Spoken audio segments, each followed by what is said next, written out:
नमस्कार, मैं हूं संजय शर्मा। आप देख रहे हैं 4PM न्यूज नेटवर्क।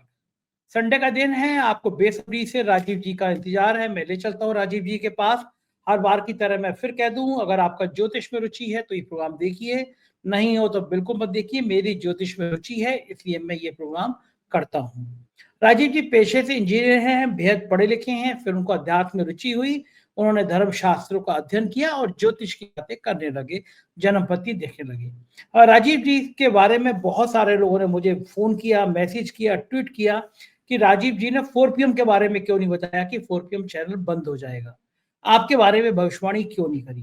तो मैंने राजीव जी के शो में सबसे पहले यही सवाल पूछा कि आखिर आपने मेरी भविष्यवाणी क्यों नहीं करी। साथ ही मैंने पूछा कि 4PM चैनल बंद हुआ, लेकिन इतनी ख्याति मुझे मिल गई जितनी शायद 20-25 करोड़ में भी नहीं मिलती। ये बात मैंने ट्वीट पे लिखी और मैंने ये भी लिखा, प्रधानमंत्री जी, मैं आपके सहायता कोष, प्रधानमंत्री सहायता कोष, जिसका हिसाब आपको कभी नहीं देना होता है, मैं उसमें हर साल 10 लाख रुपए दान कर दूंगा।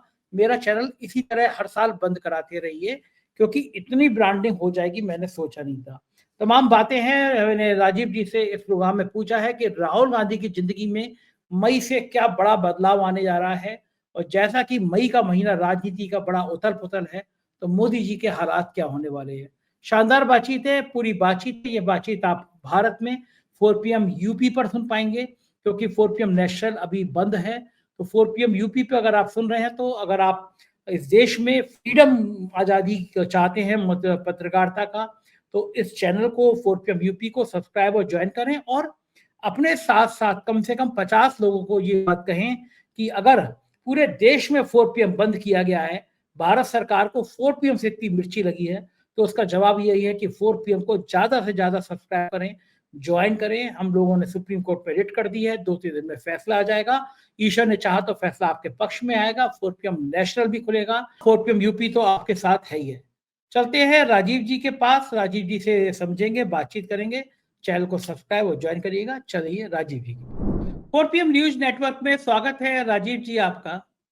मैं अब किसी दूसरे की जन्म पत्री क्या पूछूं, लोग ट्विटर पे, फेसबुक पे और मेल करके पूछ रहे हैं कि राजीव नारायण जी ने आपकी जन्म पत्री नहीं देखी थी क्या, आपका चैनल बंद हो गया, राजीव जी ने आपको नहीं बताया था क्या। अब मैंने सोचा कि मैं उनको क्या जवाब दूं। मैंने कहा संडे को सुबह सुन लेना, संडे की सुबह राजीव जी बता देंगे कि उन्होंने जन्म पत्री देखी थी या नहीं देखी थी, चैनल का भविष्य देखा था या नहीं देखा था, उन्होंने बताया था या नहीं बताया था कि बंद होगा। मैंने कहा जो भी पूछना है, जो भी शंकाएं हैं, वो संडे की सुबह आपको मिल जाएंगी।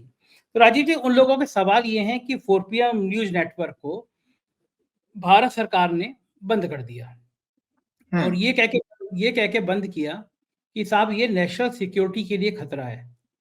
तो अच्छा।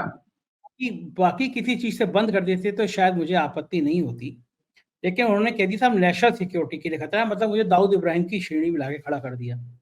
तो मुझे तो लगा कि जब जो आदमी नेशनल सिक्योरिटी के लिए खतरा होता है, उसको तत्काल रास्का में तुरंत गिरफ्तार कर लिया जाता है, और जितनी धाराएं होती हैं दुनिया की सब लगा दी जाती हैं। लेकिन मैं तो मौज कर रहा हूँ, सुबह स्विमिंग करी मैंने बहुत बढ़िया, एक 5 स्टार होटल के स्विमिंग पूल में। और आपको बुरा लगेगा, लेकिन आप अन्यथा मत लीजिएगा, लेकिन 2 दिन पहले बढ़िया थी, मैंने मछली वछली भी खाई। तो मैं ड्रिंक्स करता हूँ, तो मैंने ड्रिंक्स भी लिए। आपको गुस्सा आएगा ये सुन के कि मैं ये सब काम करता हूँ, लेकिन करता हूँ तो मेरी आदत ये, लोग कहते हैं कि तुम ये सब काम फोटो वोटो मत डाला करो। और मैं अपना मानना है कि जो भी काम व्यक्ति करे, वो ऐसा कोई काम करे ही ना जिसको बताने में उसको शर्म आए। क्यों करूंगा? अगर मुझे बताने में शर्म आएगी तो मैं काम ही नहीं करूंगा। मैं ये कहता हूँ जो मैं कर्म करता हूँ वो मैं ये सोच के करता हूँ कि ये बात मैं समाज के सामने कह सकूं, इसी में कह रहा हूँ। तो मेरे को तो मुकदमा उकदमा लगा के जेल वेल जाने की जगह मैं तो मस्ती कर रहा हूँ, उतनी मस्ती कर रहा हूँ। और हम लोग सोच रहे हैं कि बहुत परेशान वरेशान हो गए, लेकिन पता नहीं है मेरी जन्म पत्री में कौन सा ग्रह है कि मेरे को कभी टेंशन ही नहीं होती, मैं उतना ही मस्त रहता हूँ। लेकिन बड़ा सवाल ये है कि भाई लोगों ने किस वीडियो के तहत बंद किया, ये मुझे नहीं पता। बस यूट्यूब से मेल आया कि सरकार ने कहा नेशनल सिक्योरिटी के लिए 4PM खतरा है, इसलिए ब्लॉक कर देते हैं। तो एक बहुत मजेदार आदमी ने कहा कि तुम्हें बंद भी किसने कराया? प्रधानमंत्री ने। तो मतलब वो है ना कि दुश्मन भी अगर ऐसा हो तो मजा आता है, कि अगर युद्ध छिड़ रहा है तो फिर सीधा सीधा मुख्यमंत्री और प्रधानमंत्री से छिड़े, अच्छा आता है। पिछले दिनों जितनी हम्म। कार्रवाई हो रही थी वो योगी आदित्यनाथ करा रहे थे, अब कार्रवाई प्रधानमंत्री के आदेश पे हो रही है। तो मुझे लिए तो ये थ्रिल वाली बात है, सौभाग्य वाली बात है कि मैं देश में इतना सौभाग्यशाली हूँ कि भारत सरकार को मुझसे खतरा लगने लगा है, 4PM से खतरा लगने लगा है। मुझे लगता है राजीव जी, आपकी जो खरी खरी बातें हैं ना, वो पछती नहीं है, क्योंकि मैं कई भाजपा के मेरे मित्र हैं, वो भी मुझसे मिलते हैं और कहते हैं राजीव जी को रोको यार, राजीव जी बहुत बहुत तीखा तीखा खरा खरा बोल देते हैं। तो मैं हंसा, मैं राजीव जी से पूछूंगा तो राजीव जी कारण क्या है कि आपने क्यों नहीं बताया? भाई दर्शकों को बताइए, दर्शक पूछ रहे हैं कि आपने क्यों नहीं बताया कि 4 PM न्यूज नेटवर्क बंद हो जाएगा, सरकार बंद कर देगी। क्या कारण रहा और अब क्या भविष्य क्या है? 4 PM न्यूज नेटवर्क गायब हो जाएगा सुर्खियों से, कुछ दिनों बाद लोग भूल जाएंगे कि कौन संजय शर्मा थे, कौन 4 PM था। क्या पूरा सीन क्या देखते हैं आप? पहले यहीं से चर्चा शुरू करते हैं। हाँ, बहुत अच्छी बात। देखो, पहली बात आपको मैं बता दूं कि व्यक्तिगत लेवल पर हम, क्योंकि कभी किसी को जरूरत ऐसी होती नहीं होती है तो वो आदमी पूछता है, तो कभी हमारे को ऐसा हमने, जैसे आपने शुरुआत के टाइम में ही पूछा था, उससे पहले उसके बाद तो हमारी कोई ऐसी बात नहीं हुई कि हमने आपकी कोई डे टू डे बेसिस पे कोई कुंडली देखी हो तो बताया जा सके। लेकिन हमने आपके प्रोग्राम में पिछले 2-3 प्रोग्राम से लगातार एक, और हमेशा दर्शकों को ज्योतिष की सिखाने की मैं ट्रिक्स बताता हूँ। तो मैंने आपके प्रोग्राम में ही कहा था कि भाई अब इंसान के कोई भी कुंडली ले लीजिए, जैसे मैं भारत की कुंडली ले लेता हूं, ये भारत की कुंडली है। कोई भी कुंडली हो दर्शकों, तीसरा, छठवां, 10वां, 11वां, third house, 6th house, 11th house और 10th हाउस, ये ग्रोथ के हाउस होते हैं। किसी व्यक्ति की जीवन में कोई भी किस लेवल से भी हो, कैसा भी साधारण आदमी हो या पैसे वाला हो, सबको जीवन में जो राइज मिलेगा वो इसी तरह से मिलेगा। तो थर्ड हाउस होता है हमारा एफर्ट्स करने का, हाथ पैर चलाने का, आपके मानसिक मेंटल इंक्लिनेशन का भी होता है, पुरुषार्थ का होता है, करेज का होता है। तो शुरुआत वहां से होती है। और उसके बाद आता है छठवां घर, मतलब तीसरे घर से, और सीक्वेंस भी मैं दर्शकों को बता देता हूं। थर्ड हाउस है स्ट्रॉन्ग, 6th हाउस होता है छठवां घर, जिसको रोग ऋण शत्रु कहते हैं। जितने भी कोर्ट कचहरी के केस हैं, किसी की कुंडली में भी जागृत होंगे तो छठवें घर से संबंधित होंगे ही होंगे। और तीसरे से छठवां स्ट्रॉन्ग, 6 से स्ट्रॉन्ग होता है 10th, और 10th से स्ट्रॉन्ग होता है 11th हाउस, आपके राइज करने के लिए। तो आपने देखा पहला हाथ पैर चलाना, जैसे आप इस साधारण भाषा में समझा दूं दर्शकों को, कि किसी को अगर तैरना नहीं आता, उसको आप किसी नदी में, नहर में धक्का दे दीजिए तो वो हाथ पैर मारेगा डूबने से पहले। तो वो हाथ पैर मारना तीसरा घर है। उसके बाद वो हाथ पैर मारते मारते तैरना सीख गया, वो है छठवां घर, 6th हाउस, अगला हाउस ग्रोथ का है। और उसके बाद वो पूरा अच्छा तैराक बन गया तो 10वां और 11वां घर आ जाएगा, अच्छा स्विमर बन गया। तो आपके हॉरोस्कोप को जब मैं स्टडी कर रहा हूं तो मुझे एक इंटरेस्टिंग, आज मैं इसी पर बात शुरू कर देता हूं, फिर आगे की हम बात करेंगे। मैंने आपके हॉरोस्कोप को स्टडी किया दर्शकों, आपको बता देता हूं, मैं व्यक्तिगत रूप से किसी की कुंडली ऐसे नहीं दिखाऊंगा, लेकिन संजय जी ने मुझे कहा भी नहीं है, मैं अपनी तरफ से एक स्टडी मैंने कर ली थी। संजय जी का 5 जनवरी का जन्म है और मकर लगन की, दर्शकों आपको जानने की उत्सुकता भी होगी, इसलिए मैंने आज ये टॉपिक यहीं से शुरू कर दिया। संजय जी की मकर लगन की कुंडली है, मकर लगन का स्वामी शनि होता है और कर्क राशि है, चंद्रमा इनका कर्क में था जब ये पैदा हुए थे।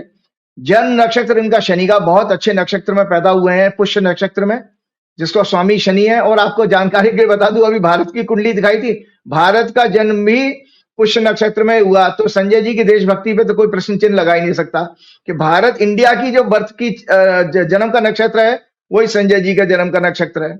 और संजय जी की कुंडली वो है, वो जो चीन वाली कुंडली है, चीन की भी मकर लगन की कुंडली है।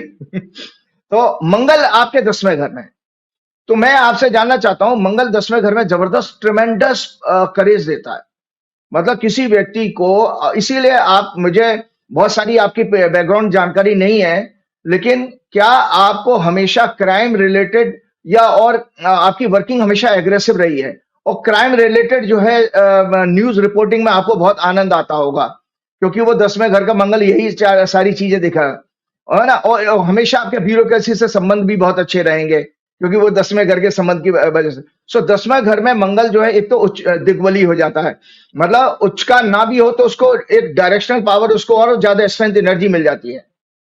9वें घर में इनके बृहस्पति और केतु हैं, और 12वें भाव में सूर्य है, और दूसरे घर में शुक्र है। शुक्र की इनकी महादशा चल रही है संजय जी की।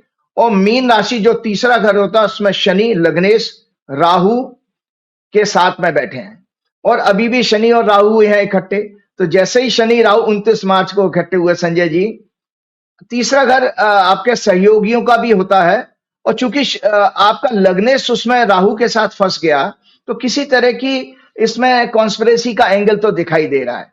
मतलब आपके जीवन में कोई कॉन्स्पिरेसी आ सकती है, उसका योग तो 29 मार्च से बन गया था। घटना तो अभी घटी है, 30 अप्रैल को हुआ, कब हुआ आपका?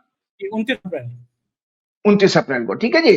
तो ये 29 मार्च, ठीक है, 1 महीने बाद शनि और राहु की युति हुई है और ये आपकी कॉन्स्पिरेसी का एंगल आ गया। और इंटरेस्टिंग बात, शुक्र की आपकी दशा चल रही है और 2007 से चल रही है और 2027 तक चलेगी। इसीलिए जब मैंने आपके साथ पहला प्रोग्राम किया था, जब आपने मुझसे पूछा, मैंने संजय जी 2027 तक तो जम के राइज करने का, पैसा कमाने का योग है। तो ईश्वर की कृपा से हम देख ही रहे हैं कि भगवान ने आपको वो उतना आशीर्वाद दिया भी है। तो शुक्र की महादशा धन भाव से संबंध बना रही है, इसलिए। और शुक्र इस कुंडली का, आप दर्शकों आपकी जानकारी के बताऊं, 5वें घर का लॉर्ड होता है। 5वां घर होता है हमारा 5वां 10वां घर का। तो बड़ा बेनिफिट प्लेनेट है, योग कारक प्लेनेट है मकर लगन की कुंडली के लिए। तो इसलिए संजय जी के जीवन का बेहतरीन टाइम चल रहा है, तो कोई निराश होने की जरूरत नहीं है आगे भी। अब संजय जी, इसमें आपकी शुक्र में बुध की दशा शुरू हो गई। तो जो कुंडली मकर लगन की कुंडली होती है, मकर लगन की कुंडली में बुध जो है 6वें घर का स्वामी भी है, 3rd हाउस का स्वामी है, 6th हाउस का स्वामी है और 9वें घर का स्वामी भी है, 9th लॉर्ड भी है। 9th लॉर्ड होता है जुडिशरी का। तो दर्शकों मैं आपकी जानकारी के बता दूं, तो चूंकि संजय जी की कुंडली में 6th हाउस एक्टिवेट हो गया, 6th हाउस लिटिगेशन का होता है, तो एक एंगल कॉन्स्पिरेसी का है कि किसी ने कॉन्स्पिरेसी के जरिए ये काम करा। दूसरी बात है कि उसमें आपका लिटिगेशन में आपको जाना ही था, क्योंकि आपके 6वें घर की दशा चल रही है। और साथ में मैं आपको यह भी बता दूं, इस समय बुध जो है गोचर में, ट्रांजिट में नीच के हैं, 3रे घर में ही है। जहां सहयोग की मैंने आपकी बात करी थी ना, शनि, शुक्र और बुध, ये सब अभी मीन राशि में गोचर कर रहे हैं राहु के साथ में। तो संजय जी 7 मई को आपका जो मैटर आपने, मैंने कहीं आपने व्हाट्सएप पे आपने देखा था कि शायद आपने उसको चैलेंज, लीगली चैलेंज भी किया है और अगले हफ्ते में आपके आने वाला है। सुप्रीम कोर्ट पे रिट कर दिया और इसी हफ्ते में जो कमिंग हफ्ता है उसी में वो मैटर आने वाला है। हाँ, तो अब आप सुन लीजिए, 7 मई को सुबह 4 बजे दर्शकों, 7th मई मॉर्निंग 4 बजे के आसपास बुध, यही बुध अपनी नीच की राशि कम से कम 1.5 से 2 महीने के बाद इस राशि को बदल रहा है। अमूमन बृहस्पति बुध जो है अमूमन 17 दिन में राशि बदल देता है, लेकिन ये इसमें वक्री हुआ, अस्त हुआ, इस तरह करके मूवमेंट में काफी लंबा समय ले गया। और अब 7 तारीख को 4 बजे सुबह सुबह ये राशि बदलेगा और आपके मेष राशि में आ जाएगा। मेष राशि आपका 4था घर होती है और 4th हाउस से वो 10वें घर को देखेगा। 10वां घर कर्म का होता है। किसी भी व्यक्ति का अगर कर्म में बाधा आएगी, मतलब कोई जो आपकी एक्टिविटी चल रही थी अभी नॉर्मल, अगर उसमें कोई बाधा आएगी तो 10वां घर के ऊपर पाप ग्रहों का प्रभाव आ जाएगा या दशमेश को कोई परेशानी होगी। तो दशमेश भी अभी परेशानी में तो चल ही रहे हैं, क्योंकि आपका शुक्र जो है महादशा लॉर्ड भी, वो 10th लॉर्ड भी है, वो भी अभी मीन राशि में फंसे पड़े राहु के साथ में, शनि के साथ में है उच्च के। तो बुध जैसे ही अभी जो अंतर्दशा का स्वामी बुध है वो मेष राशि में आएगा, 10th हाउस को देखेगा, वहां से आपके लिए जुडिशरी से, क्योंकि 9वें घर का स्वामी भी है बुध, बुध आपका भाग्येश है, तो ये भाग्येश के अंदर परिवर्तन आते ही आपको रिलीफ मिल जाएगी। ये मैं अपनी कैलकुलेशन में, हॉरोस्कोप में देख रहा हूं। सबसे बड़ी बात है कि और आपको बता दूं, क्या नाम है, 4th हाउस 4th लॉर्ड पे देखा था, ये कट्टर देशभक्त होने चाहिए। एक और चीज मैंने इसमें देखी थी हॉरोस्कोप में, 4था घर होता मातृभूमि का, माता से प्रेम, मातृभूमि से प्रेम। पहले तो एक तो होता 9वां घर। 9वां घर भी बेसिकली हमारी नैतिकता का और दया करुणा, जितने भी सद्गुण होते हैं वो 9th हाउस से देखे जाते हैं। वो किसी के अंदर देशभक्ति हम कैसे देखेंगे, उसकी सूर्य की अवस्था देख लीजिएगा, उसकी चंद्र की अवस्था देख लीजिएगा, उसकी लग्न की अवस्था देख लीजिएगा, और उसके अंदर 9वां घर अगर मजबूत है, साथ में 4था घर मजबूत है, तो आपका 4th लॉर्ड 4th को देख रहा है, तो आपकी देशभक्ति पे तो कोई किसी तरह का प्रश्न चिन्ह उठा ही नहीं सकता। मतलब आपको अपनी मदर से भी बहुत अटैचमेंट रही होगी, जब आप अपने बचपन में आपने देखा होगा। और चंद्रमा आपका अपनी कर्क राशि का ही अपनी राशि का है, तो वो देशभक्ति वाला मसला तो है। तो आपको कोर्ट से रिलीफ मिलने जा रही है, क्योंकि आपकी कुंडली में जबरदस्त राजयोग है। बुध की दशा में बुध आपका 9th लॉर्ड होकर के लगन में बैठा हुआ, राजयोग का समय चल रहा है आपका, ग्रेट टाइम। तो ऐसे केस में यहाँ पर आपको रिलीफ ही नहीं मिल रही है। मतलब मुझे सीधा राज्यसभा में भिजवाने की तैयारी कर रहे हैं, अगला भाषण नहीं, 2027 के बाद you must try for politics. आपको अच्छा 2027 के बाद जब सूर्य की दशा आ जाएगी ना आपकी 6 बरस की, तो आपके लिए पॉलिटिक्स का योग दिखाई दे रहा है उसके अंदर। ओ, क्या बात है। तुम अब ये मत बताइएगा कि कौन सी पार्टी से ज्वाइन करूंगा फिर मैं। नहीं, पार्टी वार्टी नहीं होती। तो आपको मैं बता रहा था कि भाई नाइन्थ लॉर्ड आपके लगन में बैठा हुआ तो राजयोग दिखा रहा है, और यही बुद्ध की दशा भी चल रही है, तो कतई नहीं। और साथ में 9वां घर इंटरनेशनल फेम का भी होता है। तो आपको ये बता देता हूँ कि यहाँ से जो रिलीफ मिलने वाली है, आपकी रेटिंग, आपके सब्सक्रिप्शन जो है ट्रिमेंडसली एक बहुत ज्यादा पॉपुलरिटी की तरफ आप जाओगे, क्योंकि इसी महीने में आपका 30 मई के आसपास शुक्र भी चेंज हो जाएगा, जो आपका महादशा का स्वामी है वो भी मेष राशि में आ रहा है। ठीक है, साथ में 29 मई को आपकी कुंडली में बड़े बड़े परिवर्तन हो रहे हैं मई के महीने में। अच्छा एक आपकी कुंडली है, एक राहुल गांधी की कुंडली है, जो जबरदस्त कोई मतलब ग्रह रिजल्ट ऐसे अच्छे दिखा रही है कि जिन लोगों के लिए बहुत अच्छा समय। तो आपको 30 मई को शुक्र का बदलना, 29 मई को शनि का राहु से मुक्त हो जाना, ये सब घटना चक्र दिखाता है कि ग्रेट टाइम है आपका। तो ये भगवान ने ये जो दिया संघर्ष करके आपने जो हासिल किया, वो अगली 10th हाउस की और 11th हाउस की जो वर्टिकल राइज की है, जो एकदम से स्मूथ सेलिंग जिसको कहते हैं, राइज करने का समय आपके हॉरोस्कोप में आ गया। सो ये बिल्कुल बढ़िया ये हुआ, जो भगवान ने जो कहते हैं ना, जो ईश्वर ने किया वो अच्छे के लिए किया, वो हमेशा ये कहा जाता है। तो वही चीज आपके साथ हुई है अभी। ये बात तो सही है ब्लेसिंग राजीव। एंड जी। मैंने तो लिखा भी, ट्वीट भी किया और फेसबुक पे भी लिखा कि मैंने कभी सोचा नहीं था मैं 20-30 करोड़ रुपए भी खर्च करता तो इतनी ब्रांडिंग नहीं मिलती।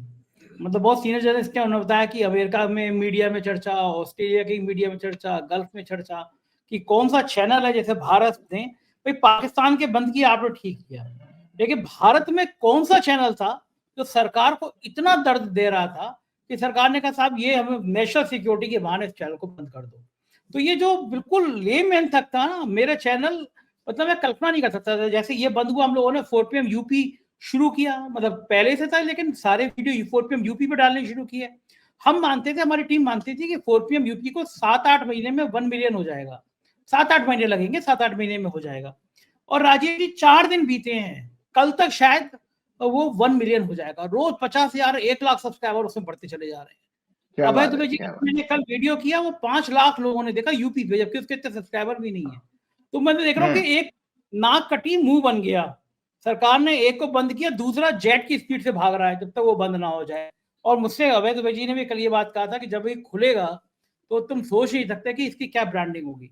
और मैं आज आपके माध्यम से राजीव जी, कोई बड़ा पत्रकार ऐसा नहीं था जिसने मेरे उसके ऊपर वीडियो नहीं बनाया, कोई बड़ी वेबसाइट नहीं थी, मतलब इतनी ब्रांडिंग सच में 20-30 करोड़ करके खर्च नहीं मिलती। तो मैंने ट्वीट किया कि प्रधानमंत्री जी आप मुझसे हर साल 10 लाख रुपए प्रधानमंत्री सहायता कोष में ले लीजिए, जो आप डिक्लेयर ही नहीं करते वो कोष आप ही का है। तो मैं हर साल 10 लाख रुपए उसमें डाल दूंगा, लेकिन हर साल में ऐसे ही 5-6 दिन के लिए मेरा चैनल बंद करा दिया करिए।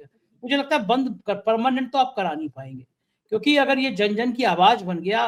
प्रेस फ्रीडम दिवस कल था, तो भारत की रैंकिंग शर्मनाक तरीके से गिर रही है कि भारत में जो पत्रकारों की स्थिति है वो दुनिया में शर्मनाक स्थिति में भारत पहुंच रहा है।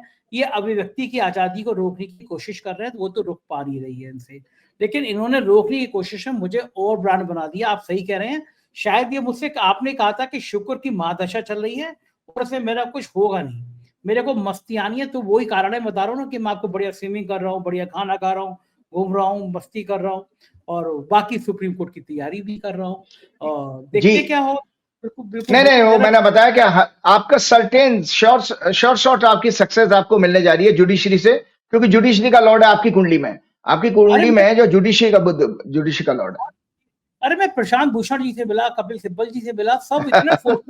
मैं सोच नहीं सकता था कि देश के इतने इतने बड़े वकील 4PM को मुझे इतना पसंद करते हैं। तो शुक्रिया, लेकिन आज हमने बहुत सारा समय अपने ऊपर ही ले लिया। बात और करते हैं आगे। दूसरा बात है कि इसके साथ हम आपको भी और मैं भी अपनी तरफ से उनको बहुत बहुत धन्यवाद देना चाहूंगा। उनके भविष्य के लिए शुभकामनाएं देता हूं कि वो और ज्यादा तरक्की करें। इतने बड़े बड़े पत्रकारों, रवीश जी ने, अजीत अंजुम ने, अविशार ने, और आपके पुण्य प्रसन्न वाजपेयी जैसे, हम जब मुझे जो टीवी में थोड़ा बहुत इंटरेस्ट, अब तो मैं टीवी देखता नहीं कई सालों से, लेकिन जब मैं टीवी देखता था तो इन लोगों के प्रोग्राम देख करके तो मुझे अच्छा लगता था, सुनता था कि मैं नॉलेज मेरी बढ़ती थी।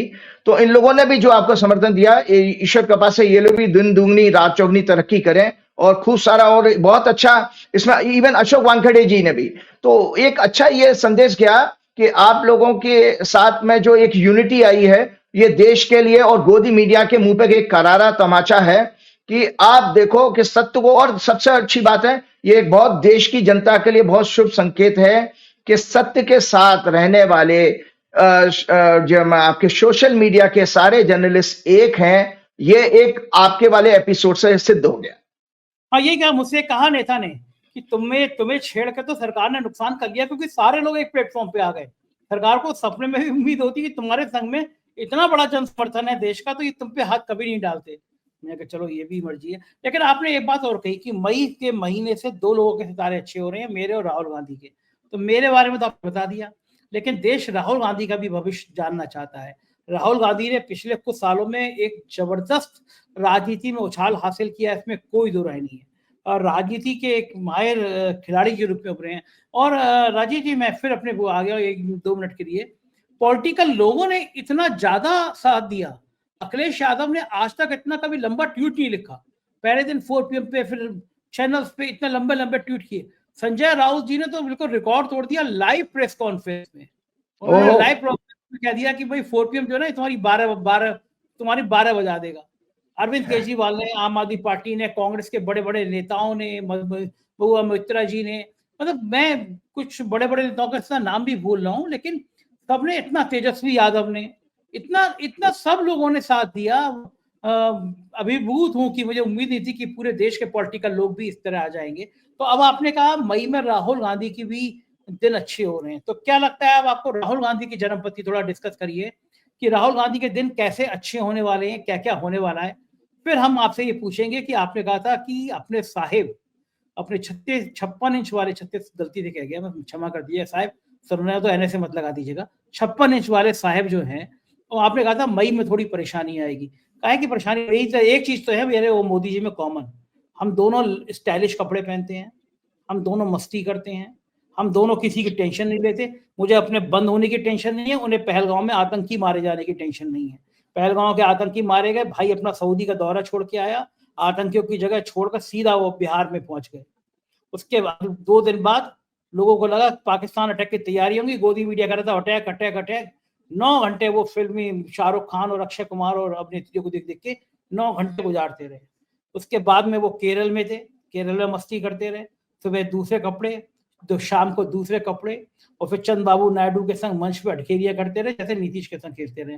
तो हमारी दोनों की जन्मपत्री तो पता नहीं कैसी होगी, लेकिन आदतें मस्ती वाली एक जैसी है। मैं भी मस्त रहता हूँ, प्रधानमंत्री भी मस्त रहते हैं, लेकिन आपने कहा था मई से उनके लिए परेशानी शुरू हो जाएगी। तो पहले हम राहुल गांधी पर चर्चा करते हैं, फिर मोदी जी पे आएंगे।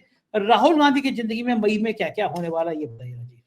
बहुत अच्छा। एक तो छोटी सी बात, मैं एक और आपसे टेक्निकल चीज समझना चाहता हूं, मुझे जानकारी नहीं है कि जब मेरे को किसी ने दोपहर के टाइम में उस दिन फोन मैसेज किया था कि भाई 4 PM बंद हो गया, तो मैंने यार क्या है आप चंडू खाने की खबरें भेजते हो, मुझे ऐसे र्यूमर मत भेजा करो। लेकिन जब मैंने रवीश का प्रोग्राम देखा तब मुझे कंफर्म हुआ ये, और हमारी आपकी तो शायद लेट इवनिंग में बात हुई थी। लेकिन उस दिन मेरा जो पिछले संडे का प्रोग्राम दर्शकों चल रहा था कि शायद आपको चैनल जो है ब्लॉक कर दिया गया था। तो मैं आपसे ये चीज जानना चाहता हूं कि जैसे जब चैनल ब्लॉक किया जाता है तो उसमें नए प्रोग्राम नहीं कर सकते आप लोग? नहीं राजीव जी, उसमें यह हुआ कि इन्होंने हमारा चैनल केवल भारत में देखने के लिए प्रतिबंधित किया। तो हम लोग, वो तो ठीक है, हम जो अपने आप वीडियो बोल रहे हैं ये हमारे नेशनल चैनल पे भी जाएगा, ये यूपी पे भी जाएगा। तो यूपी वाला तो लोग देख सकते हैं। नेशनल चैनल पे कुछ लोगों ने बताया कि पहले पुराने वीडियो चल रहे थे, वो भी ब्लॉक कर दिए गए, अब पुराने वीडियो नहीं देखे जा रहे हैं। लेकिन ये नेशनल चैनल जो है ये पूरी दुनिया में देखा जा रहा है। भारत में VPN यूज करना होता है। अब मुझे नहीं पता वो कानूनी रूप से लीगल है या इलीगल है, लेकिन आप VPN यूज करके आप मेरा चैनल जो ब्लॉक है वो भी देख सकते हैं। क्योंकि मेरे पास मेरे मेल आए और मेरे फोन आए कि हम VPN यूज करके 4 PM देख रहे हैं। अरे मिलने गया तो उन्होंने मेरे सामने VPN लोड किया, बोले देखो हम तो देख रहे हैं तुम्हारा प्रोग्राम VPN यूज करके। अब मुझे पता नहीं कानूनी रूप से उसकी VPN की वैधता है नहीं है, लेकिन प्रोग्राम लोग VPN यूज करके भी देख रहे हैं। क्योंकि नेशनल चैनल में भी सब्सक्राइबर बढ़ रहे हैं तो व्यू बढ़ रहे हैं, तो वो खैर दुनिया में अलग अलग देशों में सब्सक्राइब कर रहे हैं लोग, तो उसके सब्सक्राइबर नहीं, लेकिन ब्लॉक या भारत में नहीं देखा जाएगा।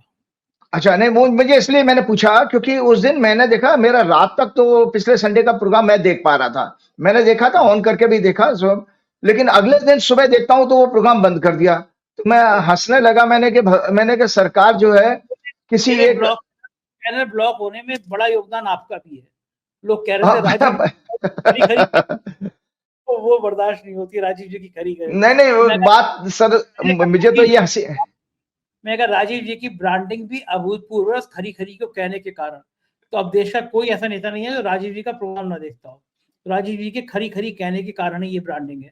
तो चैनल बंद हो या हम बंद हो, हम खरी खरी कहने से तो गुजरेंगे नहीं। नहीं हमारे संजय पास जी, लोग मुझे ये ताज्जुब हुआ कि भाई देखो, एक छोटे मेरे जैसे साधारण से ब्राह्मण से डर गई हूँ, एक ज्योतिषी से कोई डर जाएगा क्या कि वो चैनल बंद करने का या प्रोग्राम बंद करने का क्या कारण है? एक तो ज्योतिष तो वैसे ही ज्योति जमा ईश्वर परमात्मा की वो रोशनी है जो आपको सत्य और असत्य का भेद बताती है। तो मैं तो हमेशा, मेरा कोई व्यक्तिगत स्वार्थ नहीं, कोई व्यक्तिगत मेरी महत्वाकांक्षा नहीं है, लेकिन जो है मैं तो चाहता हूं, मैं तो मेरा ये दिली इच्छा जरूर कि मेरा देश बहुत तरक्की करे और मेरे देश की युवा पीढ़ी, मुझे बहुत आज के यूथ से बहुत अट्रैक्शन है कि मैं चाहता हूं कि स्कूल कॉलेजेस में जाकर के मैं अपनी बातें कहूं, लोगों को, बच्चों को मोटिवेट करूं। आज एक हैप्पीनेस का टॉपिक मैं जरूर शेयर करना चाहूंगा कि जगह जगह इंस्टीट्यूट्स में, यूनिवर्सिटीज में हैप्पीनेस के कोर्सेज शुरू किए गए हैं। मतलब लोगों के अंदर से हैप्पीनेस गायब हो गया और हमारा देश भी हैप्पीनेस इंडेक्स में दुनिया में जो है पाकिस्तान से भी नीचे है, बांग्लादेश और पाकिस्तान, नेपाल से नीचे हमारा हैप्पीनेस इंडेक्स में। तो वो सब चीजें तो मेरा तो काम यही था कि भाई मैं सत्य और सत्य में बोलना है। हमेशा याद रखिएगा दर्शकों, सत्य जो है तीखा होगा और खरा होगा, क्योंकि वो सोने की तरह से एकदम प्योर होता है। तो वही मैं आपने करता रहा हूं। सबसे पहले संजय जी, राहुल गांधी के ऊपर आने से पहले मैं एक ब्रीफ जानकारी देना चाहता हूं कि सरकार ने आपके खिलाफ ये काम क्यों किया होगा और कोई क्यों काम करता है, किस लिए करता है? क्या आपके अंदर एक डर है? एक पत्रकार से, एक यूट्यूब से, एक ज्योतिषी से आपको क्यों डर लग रहा है? इतनी बड़ी सरकार, इतनी बड़ी एजेंसी, इतनी बड़ी ताकत, तो क्यों डर जाते हो? तो मैंने हमेशा आपके प्रोग्राम में भाजपा की एक कुंडली चर्चा करी है। ये देखिए दर्शकों, भाजपा की कुंडली है, इनका तीसरा घर देख लीजिएगा, थर्ड हाउस। और थर्ड हाउस इनका होता है कम्युनिकेशन का, प्रोपेगेंडा का, प्रचार का और सहयोगियों का। साथ में इसमें इनका चंद्रमा नीच का, जिसका भी चंद्रमा नीच का होगा दर्शकों, उसको, उसके अंदर एक अजीब तरह का डर जरूर होता है, डर अवश्य जरूर होगा। और चंद्रमा नीच का होता है वृश्चिक राशि में, वृश्चिक राशि का स्वामी मंगल है। और अगर उसको मंगल देख ले तो एक चीज और इसमें ऐड हो जाती है कि वो हिंसा करके या बदले की भावना जरूर लेगा। मतलब उसको हर्ट करने का, सामने वाले से जिससे वो डर रहा है उसके ऊपर कोई एक्शन लेकर के, किसी भी तरह का एक्शन हो, चाहे वो फिजिकल हो या आपका कोई पॉलिसी रिलेटेड हो, वो एक्शन लेकर के आपको परेशान जरूर करेगा, विंडिक्टिव होगा जिसको अंग्रेजी में कहते हैं। इसीलिए आप देखिए कि भाजपा की जो 2014 से सरकार है, विपक्षी दलों के लिए, बुद्धिजीवियों के लिए, जो स्टूडेंट्स के लिए जो जो आवाजें उठाता है उनके खिलाफ वो कोई ना कोई कार्रवाई करते हैं। और उनकी एक टोली बनी हुई है, एक सर्टेन एक पूरा गैंग है जो अलग अलग जगह पे स्टेट में फर्जी एफआईआर करा देता है, एफआईआर करा के फिर लोगों को परेशान करने के लिए फिजिकल। तो ये इनकी कुंडली में इस योग है बीमारी का। तो मैंने आपको कहा चूंकि इनकी कुंडली में मंगल जो कि छठवें घर में झगड़े बीमारी आदि का स्वामी है, वो क्या नाम है, राहु के साथ में शिवक्री है और राहु के साथ में वक्री शनि के साथ में वक्री गुरु के साथ में बैठा हुआ है और राहु केतु की क्लोज डिग्री के कारण। इसीलिए इनके अंदर एक बहुत इस कुंडली में एक विषय योग बताता हूं दर्शकों, ज्योतिष में विषय योग होता है संजय जी, शनि और राहु से विषय योग आता है। और अगर उसको मंगल देख ले, मैंने आपके प्रोग्राम में कभी बहुत पहले बताया था कि सांप से काटने से मृत्यु कैसे होती है, तो उसमें 3 ग्रह इन्वॉल्व होते हैं, मंगल इन्वॉल्व होगा, शनि इन्वॉल्व होगा, राहु इन्वॉल्व होगा। तो पहले के टाइम में सांप तो आपको जंगलात होते तो बहुत फ्रीक्वेंटली मिल जाते थे। अब तो आप तो कंक्रीट के जंगल में रह रहे हो, आप मतलब फ्लैट्स में रह रहे हो, कोठियों में रह रहे हो, सांप है ही नहीं। तो आज की डेट में ये माना गया कि आप अगर कोई इंजेक्शन लगाना या किसी मेडिसिन के जरिए अगर किसी को इन्फेक्शन, वो पॉइजन फैल जाता है, मर जाता है, तो वो सांप काटने के बराबर है। तो सांप भी आपका क्या, स्नेक भी आपको क्या करता है, स्नेक बाइट में स्नेक आपका फन से जहर इंजेक्ट करता है आपके ब्लड में, और मंगल ब्लड का सिग्निफिकेटर है। तो इनकी कुंडली में वो योग है जिसके कारण उन्होंने किया। तो जल्दी से मैं बीमारी बता दूं, तो मैंने पहले भी बीमारी आपके प्रोग्राम में ये एक्सप्लेन की थी। पैरानोइया बीमारी होती है, जो फोबिया जिसको कहते हैं सरल भाषा में, it is a mental disorder characterize by excessive distrust, मतलब ऐसे लोगों शक्की होते हैं, किसी को भी विश्वास नहीं करते। वो आप हालत इस सरकार का देख ही रहे हो। Fear that others are to harm, उनको ये गलतफहमी हो जाती है कि दूसरे लोग हमें हार्म करेंगे, जैसे 4 PM उनको हार्म कर सकता है, एक ज्योतिषी साधारण सा उनको हार्म कर सकता है, और डिसीव यू, या आपको चीट कर लेंगे। सो ऑफन विदाउट एविडेंस, कोई बिना किसी सबूत के ये इनके मन में भ्रम पैदा हो जाता है। ये इट कैन मैनिफेस्ट स्किजोफ्रेनिया और anxiety disorder symptoms include hyper vigilance. ऐसे लोग फिर जरूरत से ज्यादा चौकन्ने हो जाते हैं, तो पता नहीं उनको 4 PM के वो लेंस लगा के, एक्स्ट्रा लेंस लगा के 4 PM के प्रोग्राम को देखते होंगे, वो इसीलिए क्योंकि स्किजोफ्रेनिया बीमारी का भी सिम्टम पैदा हो गया और इंटरप्रिटेट कर लेता है। ये एक तरह से न्यूरल डिसऑर्डर है, जो ब्रेन का डिसऑर्डर माना जाता है, जो कि आपको दूसरों के ऊपर विश्वास करने में ट्रस्ट नहीं, मतलब आपका दूसरों के प्रति ट्रस्ट को जो है डैमेज करता है। इसीलिए आपने देखा हुआ ना, सबसे पहले जितने सीनियर लीडर थे, मेरा तो बहुत सीनियर लीडर से मिलना भी हुआ, तो सबसे पहले उनको बल्कि साइडलाइन कर दिया, उनको मार्गदर्शन मंडल में भेज दिया गया था। फिर इसके बाद आपके जितने कद्दावर नेता थे बीजेपी में, ये मैं दर्शकों को पैरानोइया बीमारी आज समझा रहा हूं, पैरानोइया बीमारी, कि इसी बीमारी के चलते जितने सीनियर लीडर थे, शिवराज सिंह चौहान से लेकर के वसुंधरा राजे, नितिन गडकरी, राजनाथ सिंह, और कुछ तो बड़े इंपॉर्टेंट लीडर अनटाइमली डेथ हो गई, जैसे अरुण जेटली, अनंत कुमार, मनोहर पर्रिकर, आपके गोपीनाथ मुंडे और सुशील मोदी, इनकी डेथ हो गई। तो कोई आपके जो बड़े, कोई आपके पास है ही नहीं, तो ये डर है आपके अंदर। और आपने जिस तरह के चीफ मिनिस्टर रखे हैं, मध्य प्रदेश का चीफ मिनिस्टर देख लो, कोई जानता ही नहीं था, या राजस्थान का चीफ मिनिस्टर, तो ये आपके अंदर ये सिद्ध करता है पैरानोइया बीमारी। तो इसी मानसिक बीमारी के कारण ये आपके चैनल पर एक्शन हुआ है कि वो पाकिस्तान तो छोड़ो, कि पाकिस्तान के लोगों को तो दंडित करना ही चाहिए, लेकिन पाकिस्तान से समझ में एक चीज और आती है, मेरे समझ में नहीं आती, कि आपका गोदी मीडिया जो रोज इस तरह से दिखा रहा है कि लग रहा बाहर अभी वो वार की सारी स्कीम प्लानिंग मोदी जी इन्हीं लोगों से पूछ कर करते होंगे शायद, कि वो आर्मी कौन से क्या स्ट्रेटेजी बना रही है, वो उन्हीं के पास है। पाकिस्तान 5 घंटे में खत्म हो जाएगा, पाकिस्तान के 4 टुकड़े हो जाएंगे, पाकिस्तान बूंद बूंद के लिए तरसेगा। मतलब ये सारा चैनल और पाकिस्तान के जर्नलिस्टों को, वहां के एक्सपर्ट्स को बुला के हमारे देश के लोगों को गाली दिलवा रहे हैं ये लोग। ये इनके ऊपर कोई देशद्रोह का मुकदमा और कोई FIR नहीं कर रहा है, मतलब सरेआम देशद्रोह का काम अगर कोई कर रहा है, हमारी मिलिट्री की सीक्रेट प्लानिंग को ये लीक कर सकते। कितने डेंजरस हैं ये चैनल, हमारी मतलब हमारे दुश्मन देश को ये पूरी तरह से जानकारी दे रहे हैं, उनके लोगों को बुला के दे रहे हैं और साथ में प्रोग्राम करके ये बता रहे हैं। तो ऐसे लोगों ऊपर तो कोई कार्रवाई नहीं हो रही है, पता नहीं मोदी जी का क्या उनके साथ संबंध है। एक बीमारी और मैं बताता हूं, मैग्लोमीनिया, अक्सर मैंने बताया, उसमें इंसान अपने आप को बहुत बड़ा रूप में देखने लगता है, जिसको कहते हैं ना, वो क्या नाम है उसको, क्या वर्ड था, जो नॉन बायोलॉजिकल भाई, वो तो ईश्वर के समान देखने लगता है। इसीलिए आपने देखा कि पहलगाम में 26 लोग मर गए, और वो बेचारा जो टूरिस्ट था, जो हेल्पर था, उसको मिला के 27-28 लोग मरे हैं। लेकिन हमारे नेताजी को कोई फर्क नहीं पड़ता, वो बिहार में चुनाव रैली भी कर आए हैं, और वो आप जैसे बता रहे हैं फिल्मी स्टार्स के साथ में उनकी गैदरिंग भी हुई, केरल में भी हंस रहे हैं, वो हंस रहे हैं, उनको नहीं पता लगता। मैं आपको दर्शकों एक जानकारी बता देता हूं, पितृदोष होता है ज्योतिष में, कुंडली में पितृदोष संजय जी होता है 5वां घर संतान का होता है, 5वां घर बुद्धि का होता है, 5वां घर विद्या का भी होता है, एजुकेशन लेने का।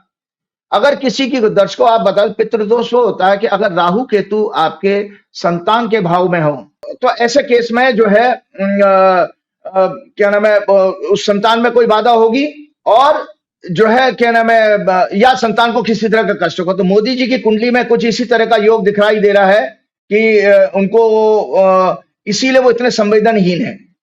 मोदी जी इतने संवेदनहीन क्यों हैं? हाँ, परवार नहीं है, इसीलिए कारण है कि वो, तो उन्हें आपने देखा इतने संवेदी नहीं है कि आप मणिपुर में, इतना सारा मणिपुर 2 बरस से ज्यादा होगा जल रहा है, और वहां नहीं गए, और किसी दुख दर्द का, किसी का आज तक हमने 11 साल में बता दिया, किसी गरीब मेले कुचेले घर में वो घुसे हों और वहां गले लगा करके आए। तो ये ऐसा संवेदनहीन इंसान क्यों होता है? ये इनके डेफिनेटली इनकी कुंडली में कोई पितृदोष रहा होगा। और साथ में आपने ये देखा कि अभी भी जैसे राहुल गांधी तो कानपुर में भी उस कोई शुभम करके था, उसके घर में गए थे, और JNK में भी घूम करके आए हैं। तो इस परिवार में मैंने एक विशेष रूप से, वो नेता अच्छा नेता नहीं माना जाता जिसकी संवेदना अपनी देश की जनता के साथ ना हो। आगे मैं इस विषय पे जरूर आऊंगा। तो मैंने आपको एक मेगलोमीनिया बीमारी आपके बारे में इसमें बताना चाह रहा था कि मेगलोमीनिया बीमारी जो है बेसिकली वो बीमारी है कि जिसमें इंसान को, it is a psychological disorder characterized by an inflated sense of self-importance, delusion or grandeur, and an obsessive desire for power or control. People with this order often believe they are superior to others, exaggerate their abilities or achievement, and may seek admiration or dominance. Is historically been associated with narcissist personality disorder, और जितने भी जो आपके तानाशाह हुए हैं, dictator हुए, उनके अंदर भी ये बीमारी होती है। तो ये बीमारी इसलिए आई है। और आपके साथ में मैंने एक और चीज, आपने जैसे बताई थी मीडिया वाली बात, आपको बताया मैंने, आप ही के प्रोग्राम में एक शेयर किया था। सुप्रीम कोर्ट का जजमेंट है आपके वाले मैटर के केस में भी। एक सुप्रीम कोर्ट का जजमेंट, बहुत अच्छा जजमेंट आया था, जो 29 मार्च 2025 का टाइम्स ऑफ इंडिया का एडिटोरियल कोट करता हूं। S3 speaks clearly and eloquently for free speech. उसने पुलिस वालों को ये एक आदेश दिया था कि तुम लोग अभी तक अंग्रेजों वाली मानसिकता नहीं बदल पाए। SC का ऑब्जर्वेशन था। Cops and all constitutional courts including high courts note 5 points. Supreme court ने जो बोले थे, standard of free speech can not be decided by those who always perceive criticism as a threat to their power or position। अब आप इसमें आपके programme का या किसी के प्रोग्राम का कोई कंटेंट, इनको क्रिटिसिज्म, इनको अगर नहीं जो है पसंद आ रही थी, तो वो जो है आप उनकी फ्रीडम ऑफ स्पीच को नहीं रोक सकते। सुप्रीम कोर्ट ये कह रहा है, चाहे इस सरकार ने जो आपके ऊपर एक्शन लिया। साथ में, if you find some speech objectionable, your response should be counter speech, not suppression of police action. साफ साफ सुप्रीम कोर्ट कह रहा है। जैसे आपके प्रोग्राम के साथ साथ, आपके चैनल के साथ साथ नेहा ठाकुर और कोई एक लखनऊ यूनिवर्सिटी की प्रोफेसर के साथ में FIR हुई थी, तो वो साफ साफ सुप्रीम कोर्ट कह रहा है। तो वो कैसे आपके पुलिस महकमे में और लोअर लेवल की जुडिशरी इन चीजों को भूल जाती है कि सुप्रीम कोर्ट की क्लियर कट गाइडलाइंस है इसके बारे में, फ्री स्पीच के बारे में, फ्रीडम ऑफ स्पीच के बारे में। Restriction can not overshadow freedom guaranteed under article 19(1) में आपकी फ्रीडम दी है, गारंटी है आर्टिकल में। ऑल जजेस must protect fundamental rights, uphold the constitution without being influenced by their own views. Art, comedy, satire are way of expression and make life more meaningful. Freedom of speech cannot be crushed or filmsy ground पे ये खत्म नहीं की जा सकती। तो ये सारे जजमेंट हैं, तो जिसकी वजह से आप निश्चिंत रहिए, आपको तो बहुत फायदा होने वाला है। आता हूं राहुल गांधी की कुंडली पर। बिल्कुल ठीक है, आपने ठीक कहा था। आपने सही कहा कि क्योंकि संजय सिंह जो हैं आम आदमी पार्टी वाले, उन्होंने कहा कि हमला करना था पाकिस्तान पे, हमला कर दिया 4PM पे, भूल गए हैं। जी राहुल गांधी बताइए। वो किसी ने, संजय जी, किसी ने मैं ये बहुत अच्छा वो एक कार्टून टाइप का कुछ भेजा था, और उसमें ये कहा था कि उसमें लिखा था कि 2 फौजी पाकिस्तान बॉर्डर पे खड़े हैं, इंडिया साइड से और पाकिस्तान साइड से। तो वो कहते हैं कि भाई आपके यहाँ क्या चल रहा है। वो एक फौजी, हमारी तरफ का फौजी पूछा, आपके यहाँ क्या चल, पाकिस्तान के फौजी ने बोला आपके क्या चल रहा है। तो हमारे यहाँ का फौजी बोलता है जनगणना हो रही है हमारे यहाँ, जातीय जनगणना। ठीक है, तो मैंने आपके प्रोग्राम में यह कहा था कि राहुल गांधी का हॉरोस्कोप डिस्कस करते हुए कि मई 2025 से राहुल गांधी के पॉलिटिकल कैरियर का एक्सीलेंट टाइम शुरू हो रहा है।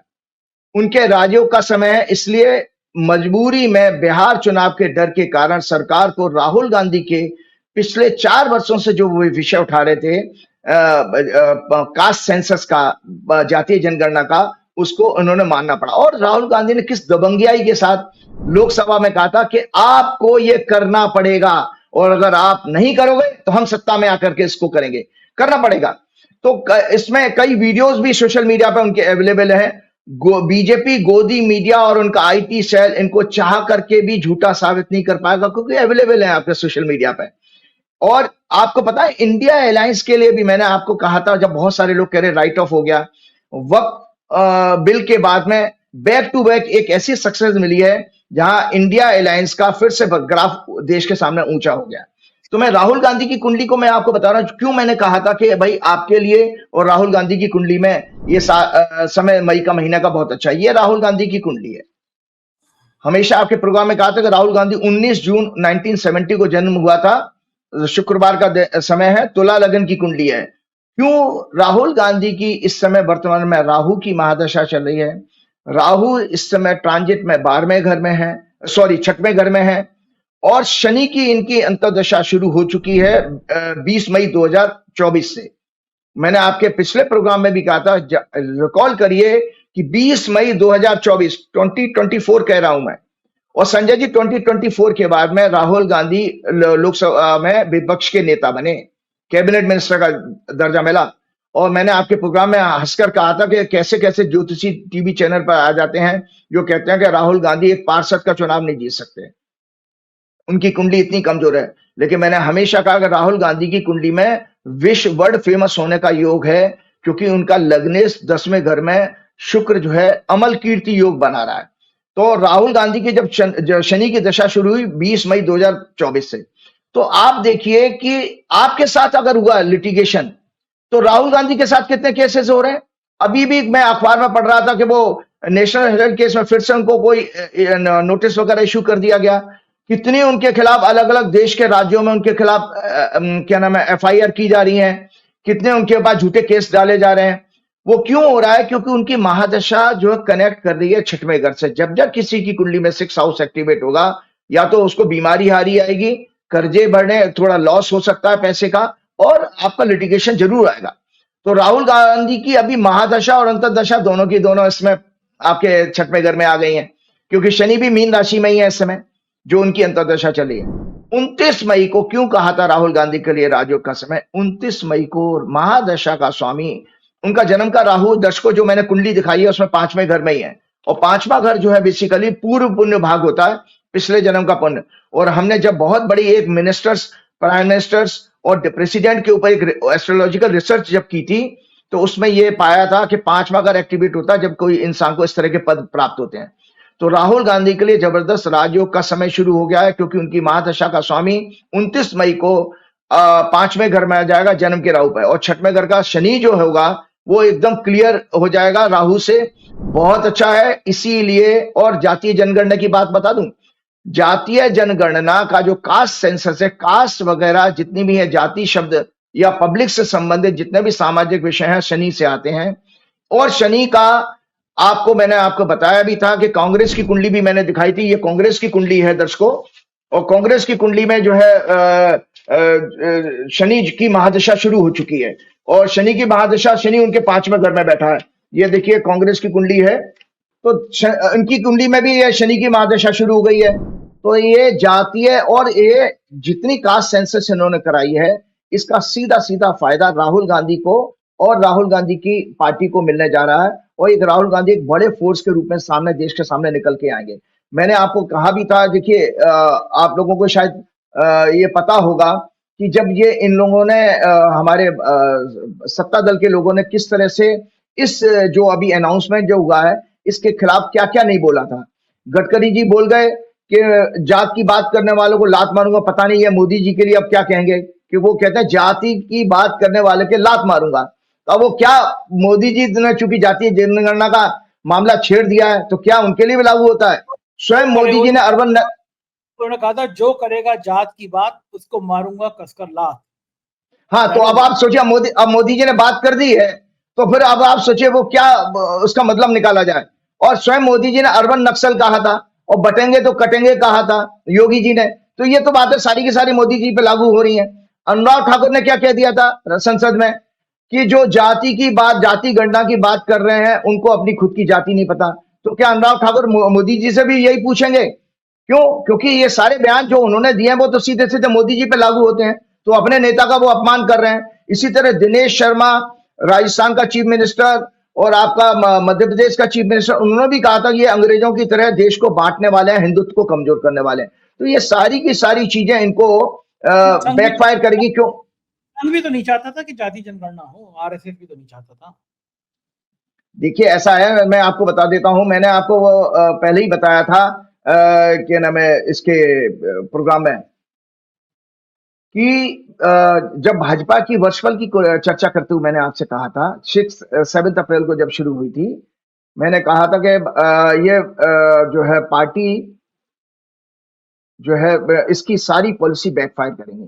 तो दशकों में आने वाली भविष्यवाणी आपको बता देता हूं कि ये जातीय जनगणना का मुद्दा भी बीजेपी को बैकफायर करेगा, उसी तरह से कि जिस तरह से इन्होंने अपनी छवि एक मैचो मैन की बनाई थी कि मैं घर में घुस के मारूंगा, मैं उनको पृथ्वी के आखिरी छोर से खत्म कर दूंगा। आज तक अभी तक कोई एक्शन नहीं हुआ, जहां तक हम अभी जब ये प्रोग्राम कर रहे हैं तब तक तो कोई एक्शन हुआ नहीं है।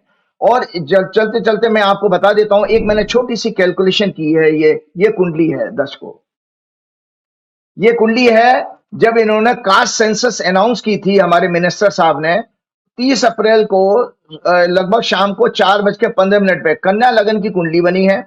और उनका उस समय कन्या लगन का स्वामी बुध होता है। बुध जो है नीच का था 7वें भाव में, शनि राहु बुध शुक्र 7वें भाव में थे, चंद्रमा और बृहस्पति 9वें घर में थे, सूर्य 8वें घर में था। चंद्रमा को पीड़ित हो रहा था शनि के साथ में। जब भी कोई काम किया जाए हमेशा पहले के टाइम में जोशी ये देखते थे सूर्य चंद्र पीड़ित नहीं होना चाहिए। तो चंद्रमा हमारे मन का कारक है, प्रसन्नता का कारक और प्रजा का कारक भी है। तो मैं दर्शकों आपको जल्दी से बता दूं कि मोदी जी ने जब अपने अचानक भाषण के विपरीत जाते हुए इसकी घोषणा 30 अप्रैल 2025 को लगभग 4:15 पे अनाउंस की, तो मरता क्या ना करता इन सभी मंदबुद्धि नेताओं को अपने अपने स्टेटमेंट के विपरीत अब उसका समर्थन जबरदस्ती करना पड़ रहा है। मोदी जी ने एक झटके में इन सभी की पॉलिटिकल विजडम को और भविष्य को जीरो कर दिया। सरकार ने जब इस पॉलिसी का अनाउंसमेंट किया तब ब्रह्मांड में कन्या लगन उदय हो रहा था। लग्नेश बुध नीच के 7वें भाव में, लग्न चंद्र विवेक ज्ञान के कारक बृहस्पति सभी पाप ग्रहों के प्रभाव में थे। अतः यह योजना लोगों को भ्रमित करने के लिए और मेलाफाइड इंटेंशन के साथ लाई गई है। शनि की दृष्टि के कारण इसमें डिले और राहु बुध के कारण आंकड़ों में हेराफेरी का संकेत मिलता है। राहुल गांधी ने अपनी प्रेस कॉन्फ्रेंस में यह कहा था कि सरकार समय बताए, और कुछ लोगों ने आशंका, अखिलेश यादव ने यह कहा था कि हमें गड़बड़ी, ये चुनाव में वोटर की लिस्ट की तरह गड़बड़ी तो नहीं करेंगे। तो मैं ग्रहों के आधार पर बता रहा हूं, क्योंकि शनि की दृष्टि है इसमें और राहु का रोल होने के कारण, राहु का मतलब छल कपट मैनिपुलेशन और शनि के मतलब डिले। यह योजना आपके महिला आरक्षण बिल की तरह से, जैसे उन्होंने कहा 2030 से लागू होगी, इसी तरह से यह योजना एक केवल छोटे पीरियड के लिए इलेक्शन के अपने मंसूबे को पूरे करने के लिए की गई है, अन्यथा इसका कोई नतीजा नहीं निकलेगा। साथ में एक जानकारी के लिए बता देता हूं कि इन्होंने बहुत बड़ा झूठ बोला था कि मैं जो उसमें आपके धर्मेंद्र प्रधान जी ने, तो एक मेरे पास किसी ने, मैंने कहीं एक रिपोर्ट पढ़ी थी। देखिए सेंसस का मेन ऑब्जेक्टिव क्या होता है हमारा जनगणना का, इसके आधार पर सरकार अपनी पॉलिसीज बना सकती है। जब हमको करेक्ट फिगर बन जाएंगे तो कौन कितना डिप्राइव्ड है, कितना वंचित है, उसके हिसाब से पॉलिसी बन जाएंगी। इससे देश का सामाजिक सच सामने आ जाएगा। जाति का उन्मूलन तब होगा जब हम जाति व्यवस्था के सच को एक्सेप्ट कर लेंगे। 2011 में एक सत्य बताता हूं, उसके बाद आपके प्रोग्राम को मैं समाप्त करने की तरफ जाऊंगा। 2011 में यूपीए गवर्नमेंट ने कास्ट सेंसस कराया था।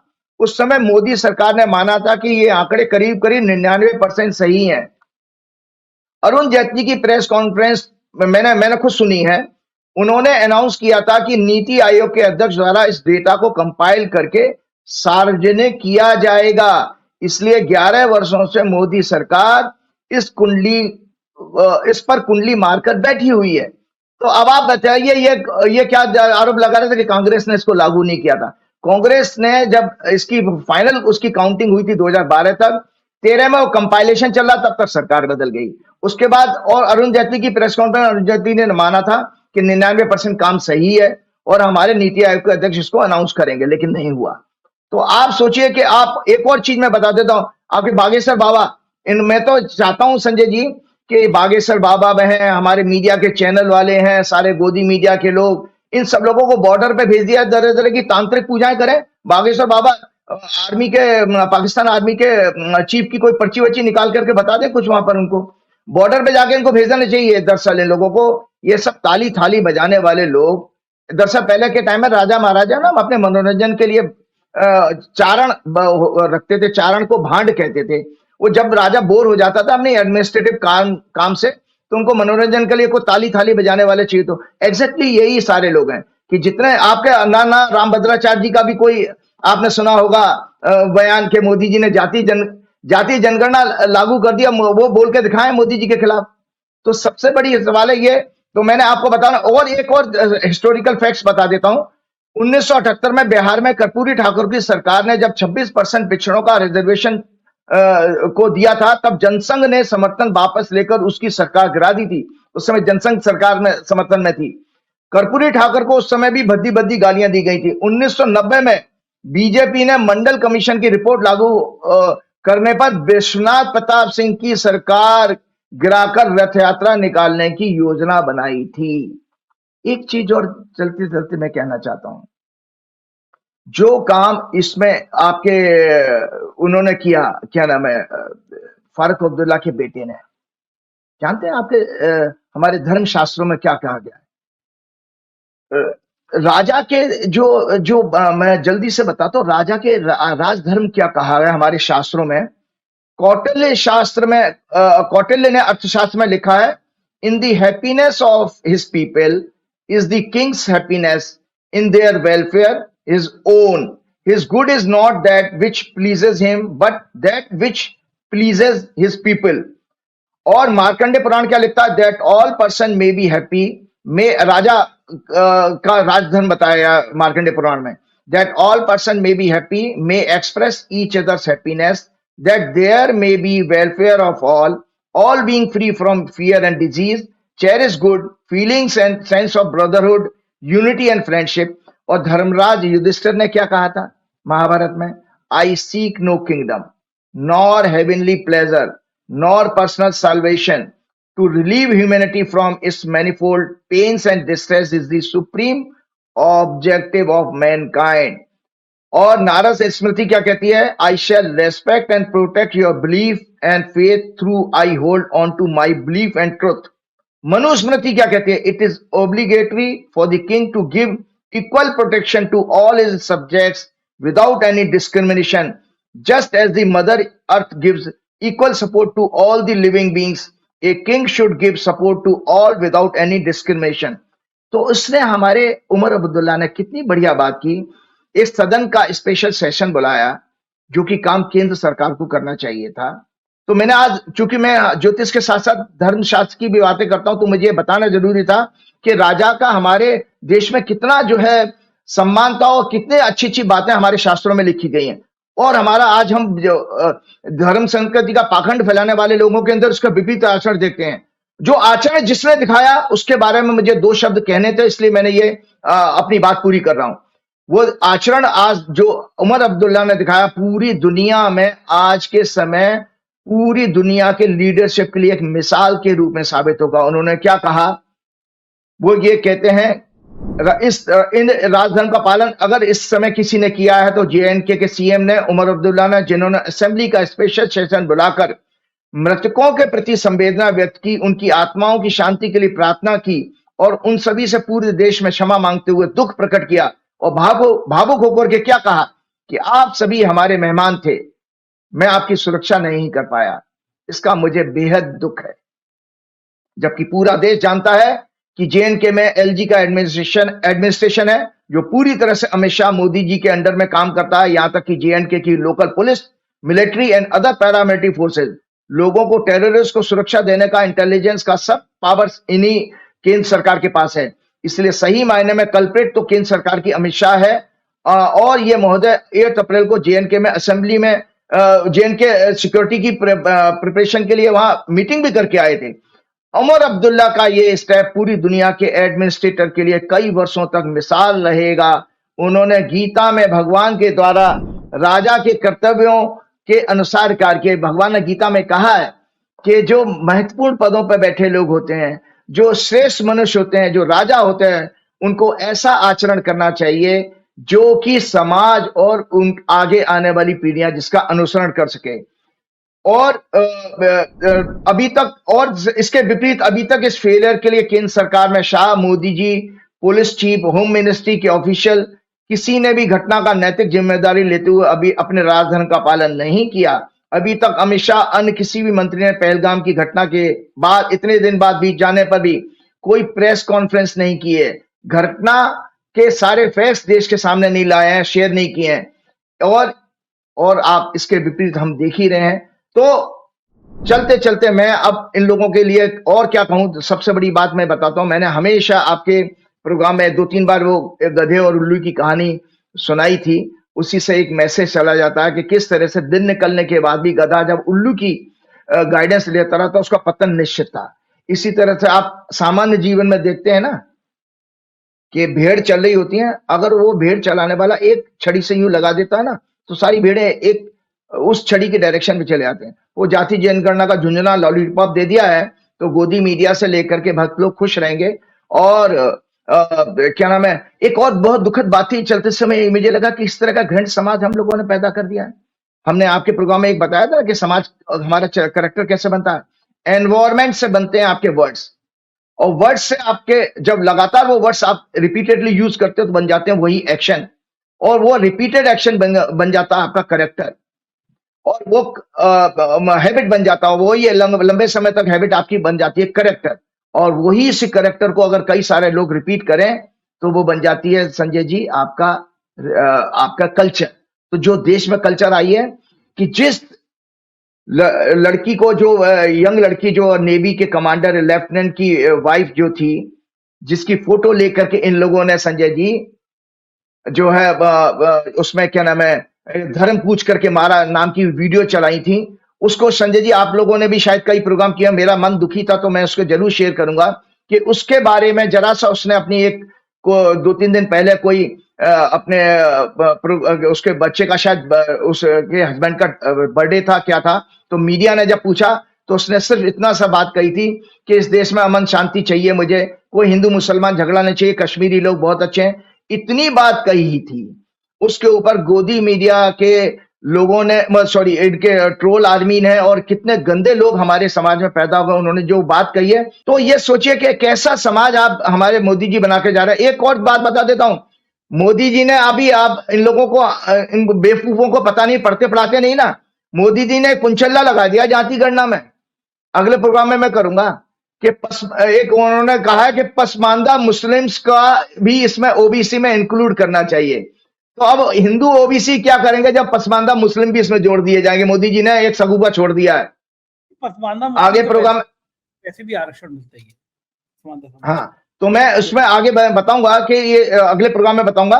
तो चलते चलते श्री गुरु चरण सरोज रज निज मन मुकुर सुधार, वर्णव रघुवर बिमल जसु जो दायक फलचार, बुद्धिहीन तनु जान के सुमरो पवन कुमार, बल बुद्धि विद्या देव मोह हरऊ कलेश विकार। अगले प्रोग्राम में शनि की 7:30 में डिस्कस करूंगा अमित शाह जी की। ठीक है, धन्यवाद। जय श्री राम, जय हनुमान। ये जो राजीव नारायण जी, और मुझको यकीन है ये बातचीत तो आपको हर बार की तरह पसंद आई होगी। फिर एक बार अपील, साथ आपका जरूरी है, साथ दीजिएगा। Thank you.